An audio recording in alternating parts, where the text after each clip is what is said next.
पाकिस्तान से भारत जाने वाली सीमा कौन? मोहब्बत में पागल, कोई फ्रॉड या फिर रॉ की एजेंट? पबजी पर भारतीय लड़के के साथ दोस्ती रचाने वाली खातून घर की रही न घाट की।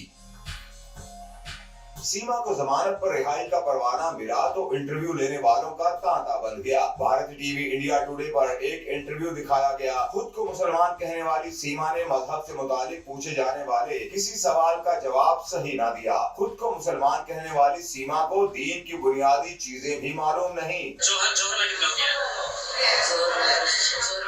अब के बाद कहानी में नया मोड़ आया है। सीमा कहती है कि वो हिंदू हो चुकी, अब वापस नहीं जाएगी। नई दिल्ली से 70 किलोमीटर दूर ग्रेटर नोएडा में मौजूद सीमा हैदर अपने 4 बच्चों के साथ सचिन के 2 कमरों के घर में मौजूद है। दोनों ने शादी के लिए नेपाल का इंतखाब किया और एक होटल में रहते रहे। दोनों को गिरफ्तारी के बाद भारतीय इंतजामिया ने जमानत पर रिहा कर दिया है, जिसके बाद वो कई रोज से वायरल अपनी मोहब्बत की कहानी मीडिया वालों के सामने दोहराते हुए उनके सवालात के जवाब दे रहे हैं।